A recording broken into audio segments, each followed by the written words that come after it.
COVID-19 heightened alert system to be introduced soon.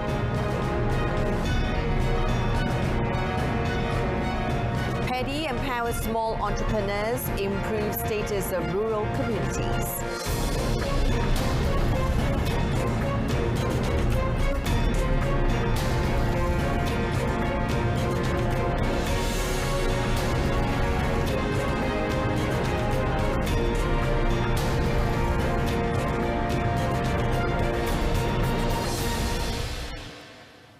Good evening. Thanks for joining us. You're watching News at 10. I'm Jessica Lee.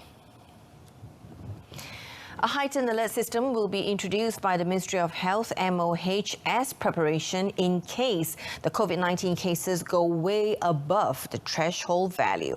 Now, through this system, activities of sectors that recorded high infection cases will be restricted and health and safety measures tightened.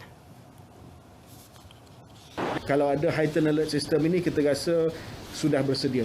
Sebab bila dah ada tanda-tanda awal kenaikan semua ni, kalau kita tak ada sistem heightened alert di mana sekarang ni sehala saja pasal 4 lepas tu nak keluarkan endemik, tak boleh patah balik, saya rasa tidak bertanggungjawab.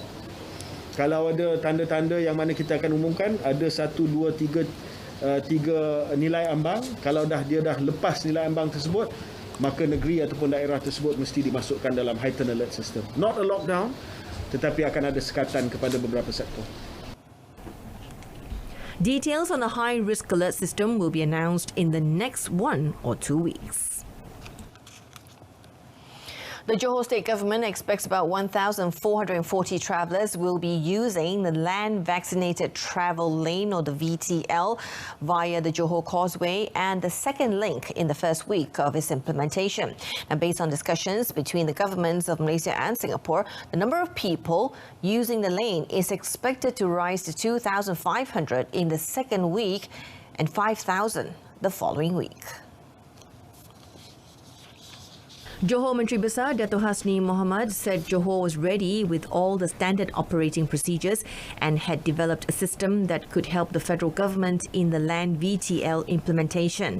He added the Johor Travel Safe system had assisted the federal government when the Periodic Commuting Agreement, or PCA, and Reciprocal Green Lane RGL were implemented. Kerajaan negeri bersama-sama dengan KKM sedang menyediakan, saya boleh katakan sedang memantapkan. Kita dah sediakan lama, kita dah cadang lama.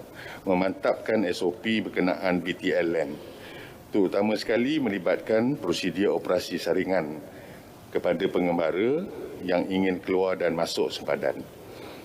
Kedua-dua belah negara. Dato' Hasni said to ensure that the SOPs and screening procedures run smoothly, a pilot test on the land VTL will be conducted tomorrow.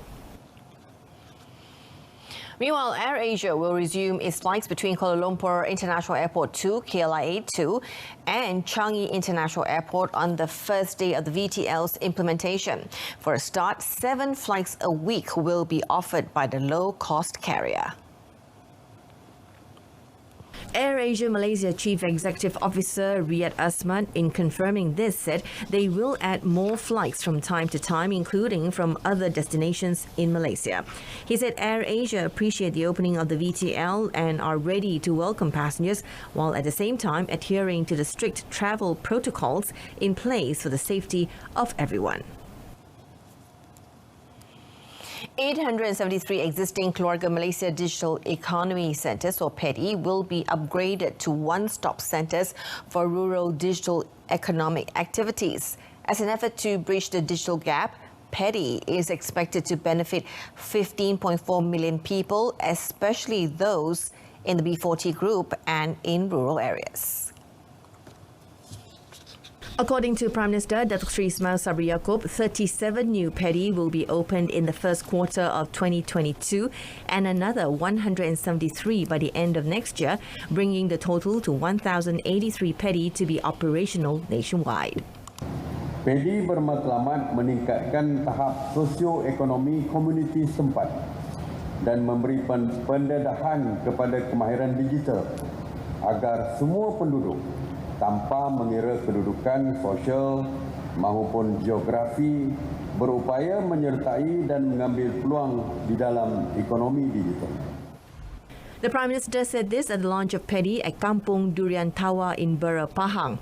As Bera Member of Parliament, Datuk Sri Ismail Sabri said 1,158 people from the parliamentary constituency had registered as Paddy members to use the centre to attend entrepreneurship classes, and that he was told that some of their businesses were now booming.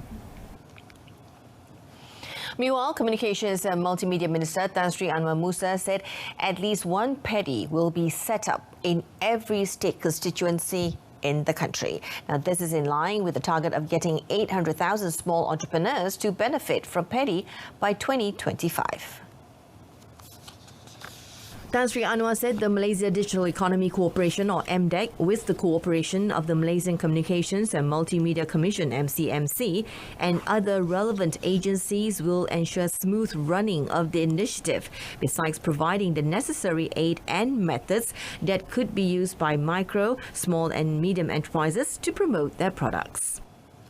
Sebagai contoh, kalau seseorang ada satu produk, mungkin kita perlu melatih dia daripada awal lagi macam mana branding, ya, cara buat branding yang baik, macam mana dia nak buat labeling yang baik, dan macam mana cara dia nak pasarkan benda itu.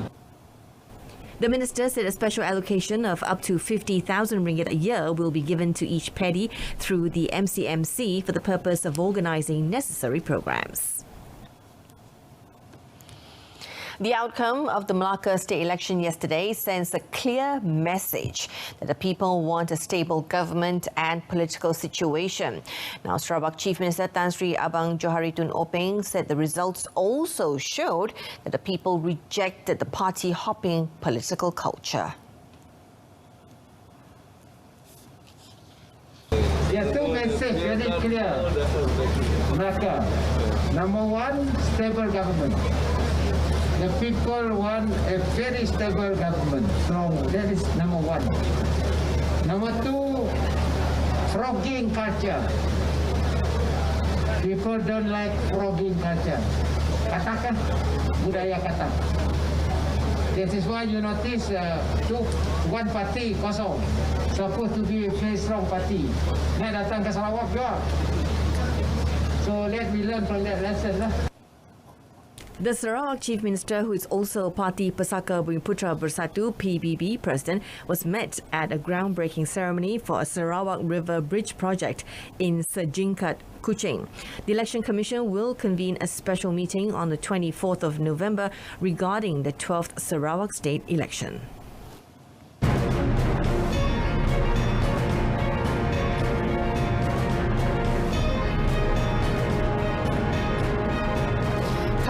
Local firms gain access to global markets with jobs worth 88.3 million ringgit.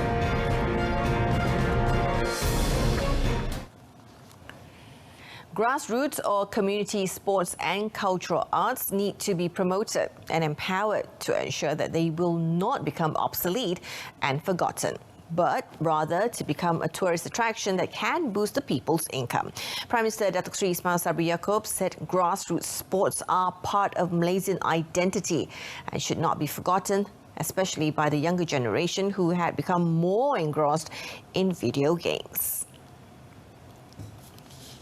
For that, he said the relevant parties, such as the Ministry of Tourism, Arts and Culture, had been told to apply for appropriate allocations from the Ministry of Finance to promote Malaysian grassroots sports and cultural arts. Rakyat ni perlu diperkasakan lagi. Lebih banyak program-program ni dilaksanakan di setiap daerah. Jadi bukan saja melalui program rasmi kementerian, tapi di peringkat daerah, aktiviti-aktiviti daerah tu boleh dilaksanakan sebagai acara mingguan dan sebagainya, supaya kalau tidak, kalau Datuk Nancy tak datang ke Bera ni, kita tak ada rakyat tadi. Jadi kalau boleh diperbanyakkan, kalau boleh adakan tempat khusus sebagai contoh untuk sekarang rakyat. Met after opening the Malaysian Family Community Program, Hogo Bera 2020, the Prime Minister said grassroots sports and cultural performances could also be turned into mandatory shows for tourists, just like the Tari Kecak show in Bali, Indonesia. He said among the show that should be promoted is the Orang Asli Sewang dance and other dances of the multiracial people in Malaysia. The Ministry of Communications and Multimedia, or KKMM, views the issue of sexual harassment seriously. Its Minister Tan Sri Anwar Musa said that sexual harassment is not a trivial issue. In fact, it is a criminal offence.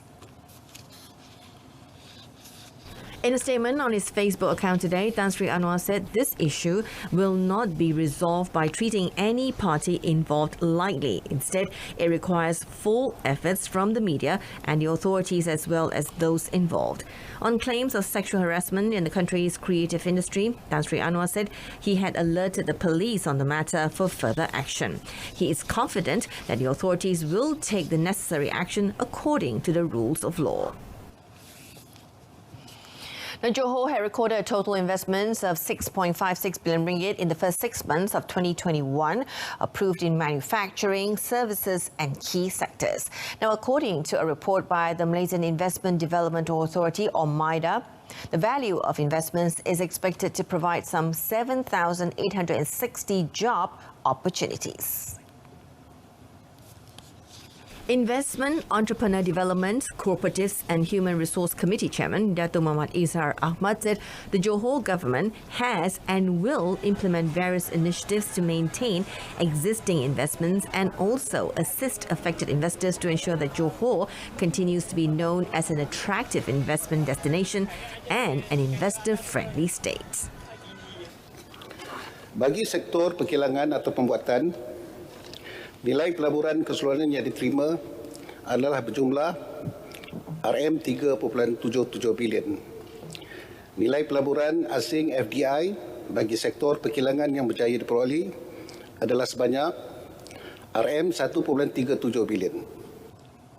Dato' Muhammad Izhar Ahmad added that the Johor Investment Master Plan 2030, which will drive the investment agenda in the state in the future, is expected to be ready by the end of this year. He said the plan is a comprehensive reference document in driving the investment agenda for the state over the next 10 years. Now, local companies have gained access to the international market through the Industrial Collaboration Program, or ICP, for the Mass Rapid Transit MRT project, with works valued at 88.3 million ringgit. So, yang ini yang tak ada, yang maknanya 166, yang ke 196, yang melibatkan semuanya 49 set train di laluan Putrajaya. Jadi, pihak MRT Corp pada hari ini telah menerima kesemuanya, dan untuk makluman semua train yang kita nampak tadi itu kandungan kesempatannya ada lebih kurang 60%, ya, bermaksud satu pencapaian yang agak tinggi, ya, kalau dibandingkan dengan pencapaian kita masa MRT 1 laluan Bayang.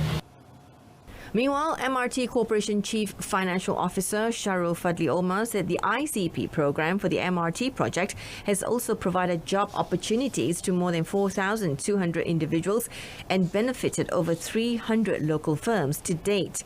MRT Corporation said this cooperation, which is estimated to generate a value impact of 258 million ringgit, will enable local companies to gain skills and capabilities to meet local operations and maintenance in the future, as well as participate in the global supply chain.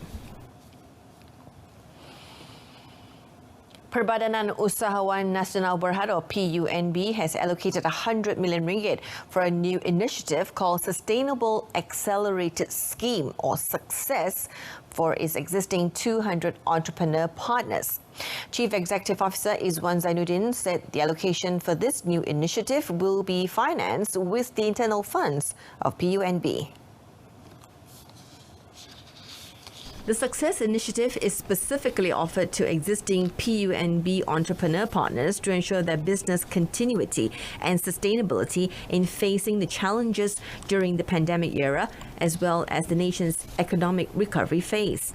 According to a PUNB statement, initiative offers financing starting from 100,000 up to 1 million ringgit, and the financing scope is for operating expenditure and working capital. Successful applications will be given deferment of payment of 3 months on the principal after financing has been channeled to the entrepreneurs. The identified PUNB entrepreneurs can submit their applications and documents required online at the Success portal, www.punbbiz.com.my/success. Terengganu FC or TFC head coach Nafuzi Zain is looking forward to repeat of the team's success in the 2018 edition of the Malaysia Cup when the Turtles advanced to the final. He said although their semi-final opponents Johor Darul Takzim JDT were currently the top team in the Malaysian League, it did not mean that Terengganu did not have a chance to win the first leg semi-final match at the Sultan Mizan Zainal Abidin Stadium tomorrow night. In 2018, Nafuzi said TFC beat JDT with a 3-1 aggregate to advance to the final against Perak. The final in 2018 ended 3-3 after extra time. Perak won the penalty shootout 4-1. In the Super League this season, Nafuzi said Terengganu have played against JDT, and this would give some confidence to the players not to be nervous and play well. Nafuzi added that he really hoped that his team would advance to the final as a gift to the fans who always filled up the stadium every time there was a match prior to the COVID-19 pandemic. Nafuzi is also hoping that his men can break down JDT's defence, which is deemed difficult to penetrate as they have only conceded 1 goal in 8 Malaysia Cup matches so far. Nafuzi said he hasn't decided on the starting lineup for tomorrow night, but Carly Di Murga has been training with the team and he will make a decision tomorrow whether to play Di Murga or not. Nafuzi, however, did not think playing before home fans could guarantee victory. And that's it for this evening. In our top story, COVID-19 heightened alert system to be introduced soon. Join me again at 12:30 tomorrow afternoon. I'm Jessica Lee. Good night.